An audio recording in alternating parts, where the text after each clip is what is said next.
MedBix Webcast is a new kind of healthcare media channel to break the silo mentality and foster interdisciplinary thinking. Our mission is to fill that gap and to create a curiosity through different lenses, tapping the passion that guided the historical figures in medicine and bringing present-day groundbreaking research to the front lines. We interview physicians and leaders in the industry about present-day healthcare challenges on our live programming. Hey, welcome to the MedBix Webcast. This is Ramana Annamaraju. I'm not Albert Einstein, but I think my guest could be. She is. I need to turn off the music. Just give me 1 second, guys. Okay. So she could be the Albert Einstein because she's an engineer and a doctor. She's a chemical engineer and she is a nephrologist, a specialist also on the top of it. So we're going to talk with her in a few minutes. But after that, I'm going to present a topic on Charles Drew, one of the pioneering physicians, went to the same alumni from the same school as Dr. Irith Lebovich went to school with. So it's going to be exciting. And let me, she is an engineer, as I said, that chemical engineer from McGill University from Montreal-Canada. I grew up in Canada, not grew up, but I went to school there.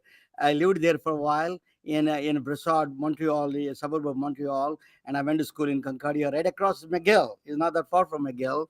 And then, my brother lived there. I have a lot of family. It came from there. So I have a lot of fond memories of Montreal. I used to go to Laurent. It's like carnival there. I truly enjoyed Montreal, even though it is a really cold. But now, I moved to Atlanta. It's a hot. So it's kind of a strange situation. Two extreme weathers I got into. But both are the beautiful cities. I loved it. And then Montreal, Dr. Irith Lebovich, she has a very interesting background. She was born in Argentina and then grew up in Israel and then went to school in McGill. Let me bring her to the table. She can tell you a little bit more about herself, more than So, hey, welcome, Dr. Irith Lebovich. Welcome to the MedBix Webcast. Thank you for having me. So tell me a little bit about your background. It's very interesting to us. You're an engineer, you're a doctor, and lived in so many countries. It's just exciting. Like you, a little bit of everything, huh? Yeah. So I started in biochemistry and chemical engineering in about 20 years ago, well over 20 years ago. And engineering was really a bridge to medicine. I've got Jewish parents, and I don't know if you're familiar with Jewish parents, but they ask their kids often enough, so what do you want to be when you grow up? And they usually answer the question saying, so you're going to be a lawyer, you're going to be a doctor. So in my mind, I was programmed to think that I was going to be a doctor, and I've got absolutely no regrets. I absolutely love my career. But as a backup plan, I did chemical engineering and biochemistry. I was the first to have graduated from the biotech program at the University of Ottawa. And it was my playground. I have to admit that I have a very, very soft spot for engineering. I loved it. It was fun. That's where I learned to really work with other people, to do a lot of creative and critical thinking. And from chemical engineering, biochemistry, I went to Hamilton University to study medicine, and then to McGill, where I did internal medicine and nephrology. So I've been bouncing around between different cities here in the country. Very, very interesting. You know that I had a very close friend of mine. He's a cardiologist here in Silicon Valley, and he was over 70 years old, and his daughter got she needed a kidney transplant. So he gave. At that age, he gave a transplant. He donated a kidney to her. Think about that, the demand, and there's so many things coming up. She's still very young lady, and everything. She's healthy in general. But why there is so much demand for this? What is going on with the dialysis? There's a demand for dialysis. There's a demand for kidney transplant surgeries, and then new kidneys. Donors. What is going on in the world about the dialysis world? Sure.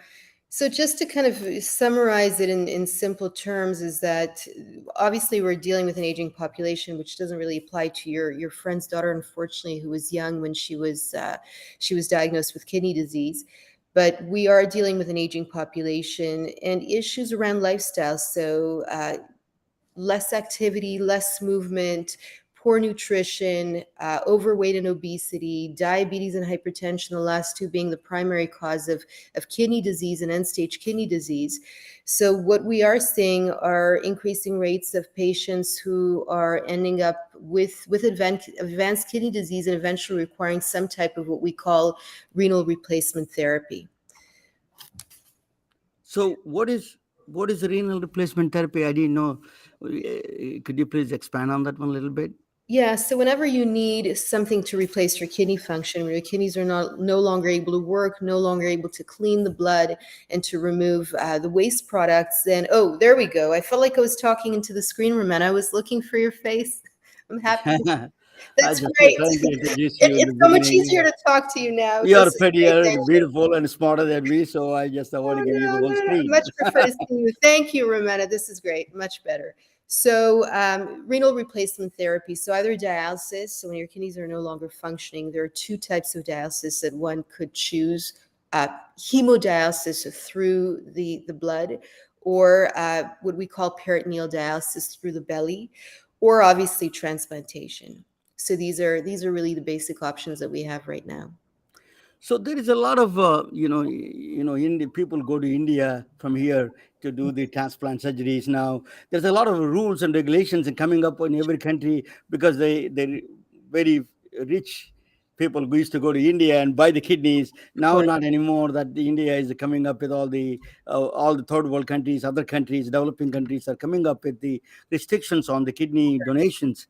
So I think that is going to be much more a strain on the kidney situations, right? If you, Yeah, I mean, we could it's an look at ethical issue, of course. yeah, there's an issue of certainly. I mean, we're having an increasing number of people on dialysis. This is becoming quite problematic because it's a very resource intensive and very pricey procedure. But I think that the main way to address it, the way that I see it, is how could we go around it? I mean, until we get a different type of technology and hopefully one day an artificial kidney. Um, but prevention is first and foremost. I mean, many of our patients we could have slowed down the process or not even reached it at all had we been able to counsel them or they've been able to motivate themselves to lose weight and to adopt healthier lifestyles. So it is a preventable condition.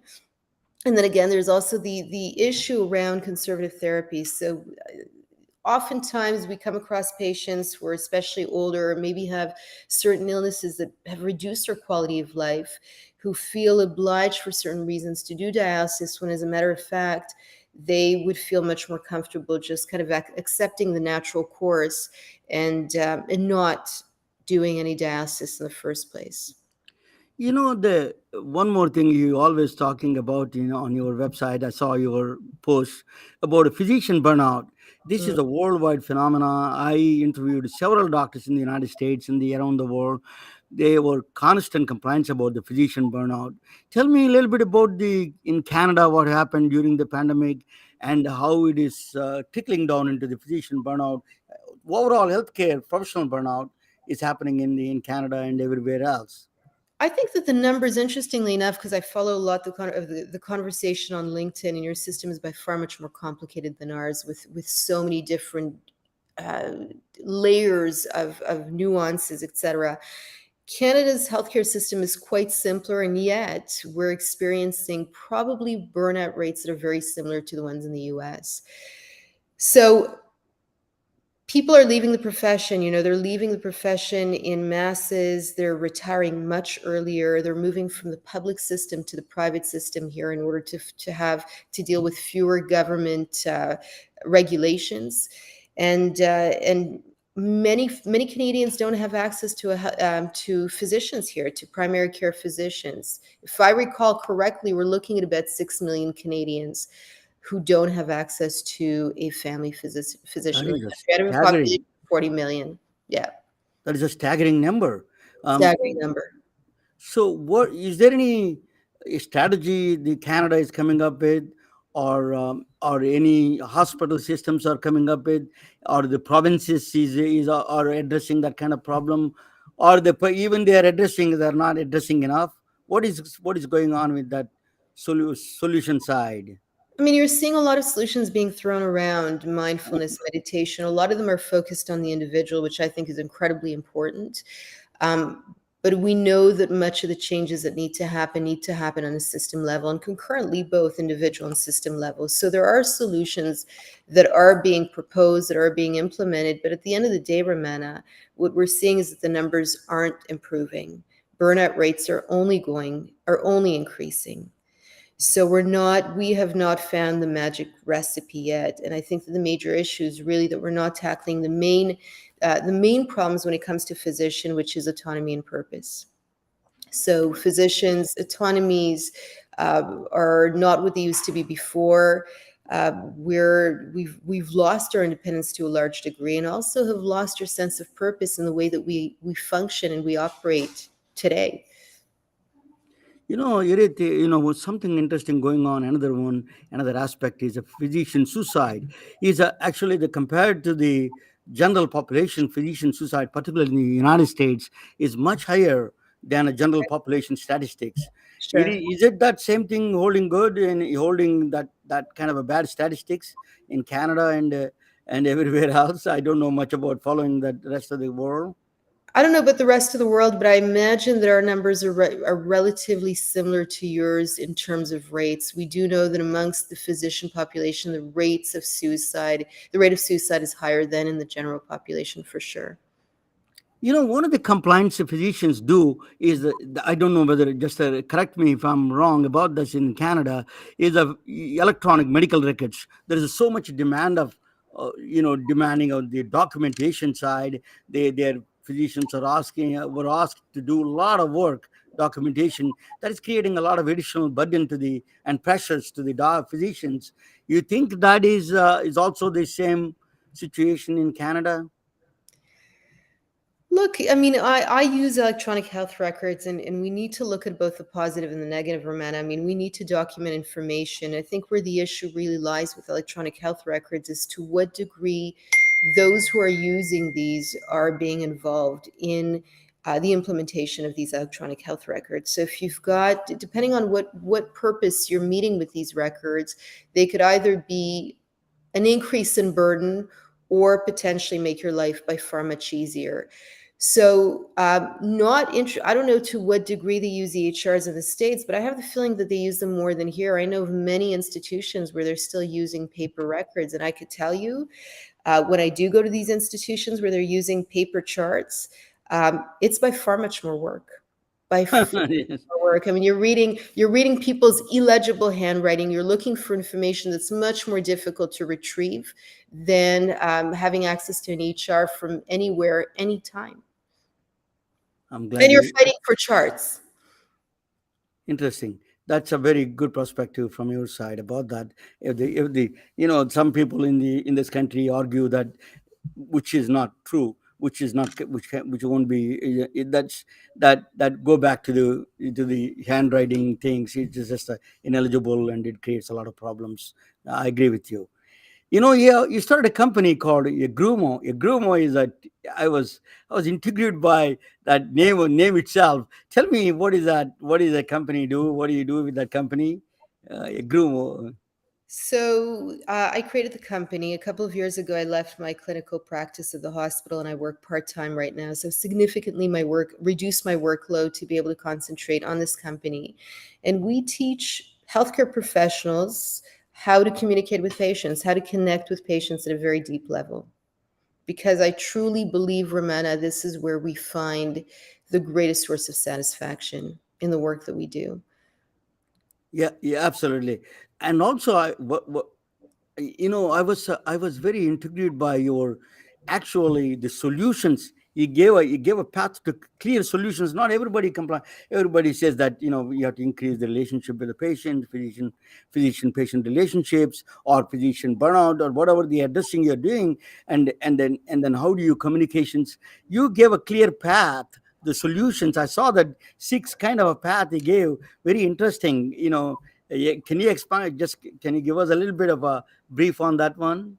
Yeah, so the six pillars: to be present, to be able to build trust with the patients, to be able to negotiate with their reality, because you need to we need to use a lot of critical and creative thinking in the work that we do.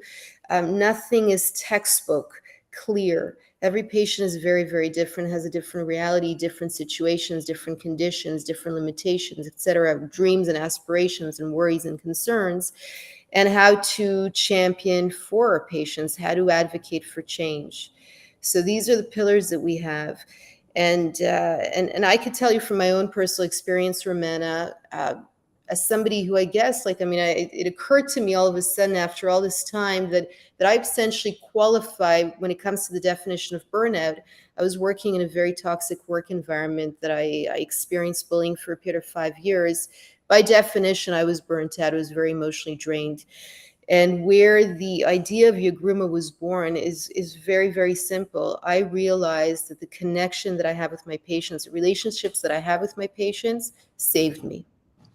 They absolutely saved me. So tell me, that is a mystery behind us. The tree. The tree gives you, it allows other trees to grow around it. Tell me a little bit of the mystery of the tree.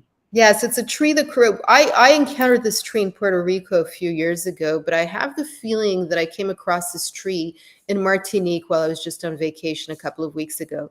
So it grows in the rainforest of Puerto Rico, and when disaster strikes, when there's fire, whatever there may be, it's one of the very first ones to grow, and it creates a canopy for the trees that are shade loving.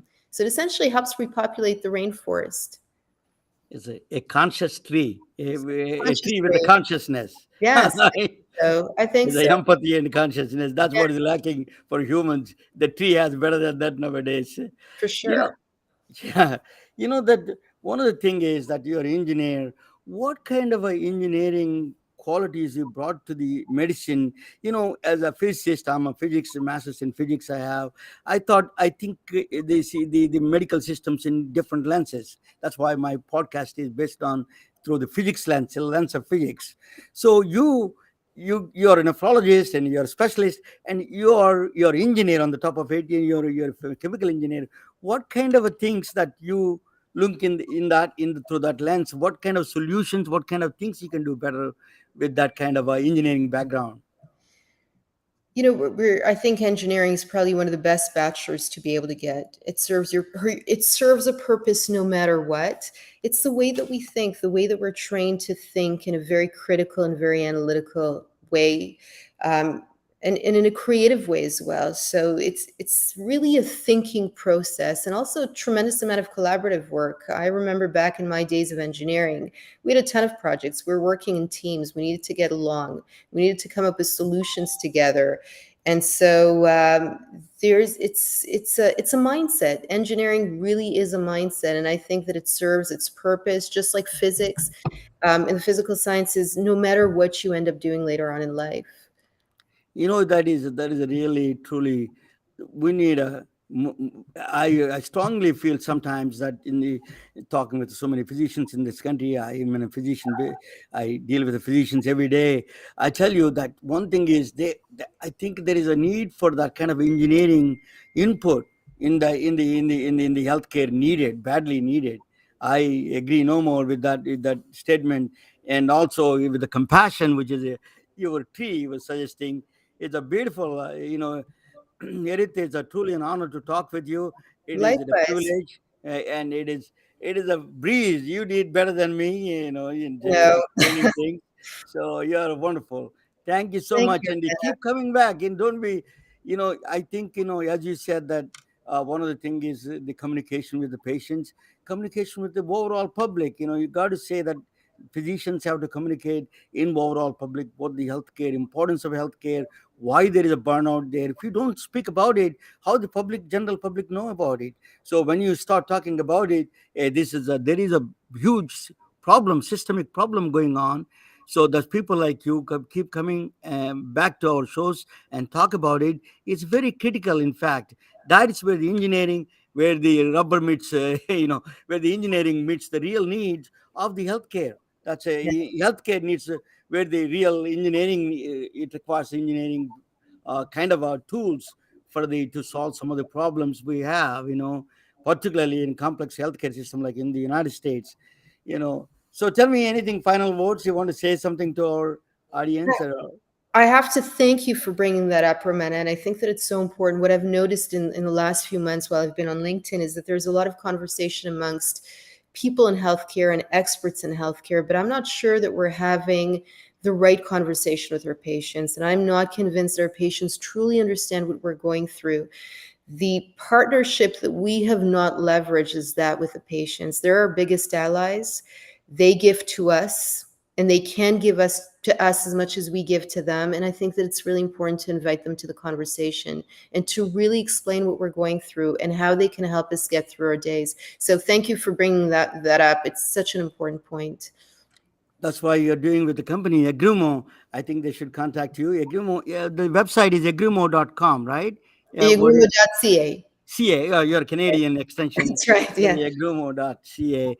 I think, wonderful, really, to all physicians. I could say she has a very specific solution. She is giving, laying down in the problem for the problems. I think it is a really that as you said that we need, you all physicians need to come back to the general public and say what things are going on, and you use that leverage with the patients, starting with the patients, starting with the podcast like us. And I think you're bringing the problem to the front lines. Thank you so much, Thank you, Irith. Romana. Truly an honor. And also Likewise. especially thank you for joining from Montreal, Canada, which I My love. pleasure. And then I'm going to talk about a physician doctor like you who came from the same school, same alumni from you, from the McGill University, Dr. Charles Drew. Thank you so much. Thank you, Romana. Have a Okay, wonderful good evening. night. Bye bye. Okay, guys, so let me talk about this. Dr. Charles Drew. This is, that that is a Dr. Irith Lebovich. She's Argentinian born, but grew up in Israel, and then practicing in Canada. That's where the world should be. You get so much perspective from this kind of an international world with the healthcare. Thank you so much. But anyway, I'm going to make a quick, the introduction about this Dr. Charles Drew. Let me talk about a little bit of recently COVID convalescent plasma. They were a big talk about convalescent plasma in the COVID times. What they do, convalescent plasma, is basically you take the blood of people who survived the COVID-19, and then take hopefully they have the antibodies, and then transplant, give that blood to the patients who have the COVID symptoms. This is the one of the treatment plans. I don't know what the status of that, but that is one of the options thrown into that system during the pandemic. So when you talk about that's a convalescent plasma. Plasma is, I'm going to talk about in a minute. So I don't need to explain to the doctors, but when you talk about plasma, you have to talk about this doctor, Dr. Charles Drew. He is the composition of blood that you see in the you see the composition of blood here. 55% is actually is a basically plasma. It's just a yellow liquid that you see, that is a thick yellow liquid. Then the 45% is the blood cells, 1% is the white cells, and then platelets. That's just a very small number. But plasma is a large. What what they found out is that if you take the plasma and give it to the patients instead of giving the whole blood, is not the infusion you do without any drugs, of course. So that you can do. I think you can add any kind of medications to it. That becomes infusion. So that is a plasma is a one you need to talk about. Dr. Charles Drew. He is synonymous with the word plasma. So that Charles Drew in Washington, D.C., was born in Washington, D.C. in 1904, and he died in 1950. He had a short life. I tell you, he died in a car accident. I will explain to you in a second. But he went to school in Montreal. He applied to the Harvard University and a couple of schools in the United States. He could not able to get because of the requirement process. Then he went straight to the straight to Montreal, Canada, McGill University. He applied in the McGill, and then he excelled in McGill because that, as you said, that Irith was saying about the Jewish and the black community. They're all there. It is less restringent kind of a racial lines in those in Canada than United States. So we have big politics going on here now with the elections are coming up. So, but that's less stringent lines there. So I think he excelled that when he was athlete. He was a very famous athlete, and in the United States, he was a winner of. He was in the lot of. He's a very track star. I think he's in track. So he excelled in athletics, and then also he did very good in school in Montreal. And then when he went to Montreal, he met a he went to the residency in Montreal General Hospital there. Hospital General Montreal. Let Edith say that word. I don't know. I'm not sure about that. I always say that. That's why I got kicked out of the Montreal because I can't speak French. He met an English doctor, a British from England, is a John Beatty. He met a doctor, John Beatty. He was doing something work in the blood chemistry side. So what he did was he learned something from the blood chemistry. He came back to United States. Dr. Charles Drew came back to United States. He joined in the Freedom Hospital in Washington, D.C. That is where the hospital is, where they treat predominantly African American population. Then actually he went to Columbia. There was a war came out in World War II, and then there's a large number of British soldiers are dying, so they need a lot of need for blood. So the Blood for Britain project started in the United States, and then because of his contacts with John Biddle, that he became a John Biddle, Biddle, I think Biddle, I think I'm saying right. I hope I'm saying right. He was in charge of the Royal Society of Surgeons. He became in charge of the Royal Society of Surgeons. So they had some relationship. Immediately, the United States Navy picked him up for Dr. Charles Drew became United States Navy. That Navy picked him up to do the Bloods for Britain project. So in that one, it is one of the challenging thing is blood storage, because the whole blood storage is a big challenging. Storage and transportation. It is a very weak blood. The storage process, it can be more than 2 days. It deteriorates very quickly into the problems. So that's reasoning. What he thought about is plasma. He came up with the idea of the plasma sending to the large quantities, generating plasma and sending to the large quantities there. So that was the leadership that he did, and he actually, not only that, he was one of the excellent management skills he had. He was a very firm leader for leadership, and he gave a confidence to the Britain Royal Society. He wrote a letter to his former boss, former professor, that say that we can provide, the United States can provide all the blood supplies you need. That is the letter that is written there. His confidence is excellent. He is truly a natural leader. So he died. So what happened was that he started a mobile blood bank. He's the father of the mobile blood bank. American Red Cross asked him to start the blood bank at the time. So he started one of the mobile blood bank. He started in the United States. That is a picture of that blood bank in the United States. The very strange thing is what happened is that you could not able to, because some segregation issues, he could not able to donate his own blood.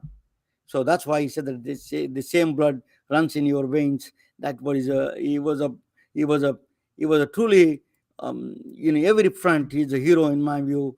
The tragedy, then that after that he was complaining about, he quit the blood bank, and then he joined in the Harvard University Medical School, predominantly African American. He trained a lot of surgeons there. In fact, he trained quite a number of African American surgeons that he trained in the United States. Then while he was going to a conference in Tuskegee, Alabama, so that he met a car accident. Unfortunately, he died, very tragically he died. So that is a short period of life, but the short time. But he contributed to the medicine quite a bit. I don't know why he didn't win the Nobel Prize. What he did was saved millions of people through the plasma and the transfusion and infusion These are the things that truly deserves a great hero. U.S. Navy, what they did was they put a cargo ship named after him. A lot of people gave a excellent tribute for him. The Charles Drew. That's a Charles Drew ship, and then he was he was. I went to Charles Drew Medical School. I didn't go to school there. I visited there with my friend Dr. Richard Allen Williams. He is one of the board of trustees there. I think he is very well connected there. I went there, and there's a U.S. postage stamp was released.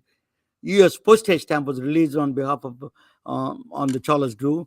Then school is excellent. Then I went there and I met some people there. That's a picture that I taken with the Dr. Richard Allen Williams. He's another legend of. He's a cardiologist there. He is my hero, one of my heroes, definitely. So thank you for watching. It's a Charles Drew is a truly is a Charles Drew is a symbol of courage, determination, and then truth. That's the kind of people we need as a physicians. We need to talk to all the friends. Everything is, as a physician, all the patients are basically, you see, with the one spectrum, sick people, and you make them better. That's only one. Then nothing else. Any other politics doesn't mean. It doesn't matter anything. My father is a doctor in a village. He treated everybody. So that is the only way that's the world can progress. Thank you so much for watching, and good night. And I am going to good night for all of you. And give me that 1 second. I'm going to play this.